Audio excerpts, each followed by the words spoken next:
Hai guys. Ha, ini adalah perfume Royal. Perfume untuk lelaki yang inginkan bau yang maskulin, bau yang menunjukkan seorang kelakian. Inilah dia. Dia bukan menunjukkan kelakian tu macam bau-bau yang kau faham tak macam mana? Ni bau yang macam kelakian orang-orang muda macam kita macam tu. Faham tak? Inilah Royal. Dan ambil yang warna putih ni. Memang aku suggest dekat korang. Banyak awak dia bagi. Banyak gila.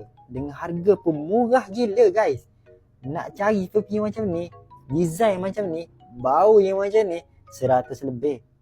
Paling kurang pun 100 lebih.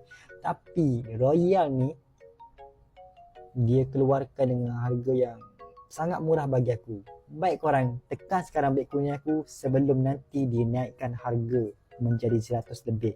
Sebab sekarang je dia letak harga murah-murah ni sebab nak suruh orang rasa. Tapi bila orang dah rasa, orang nak beli lagi, dia akan naikkan harga. Sebab memang ramai orang cari perfume yang bau macam ni.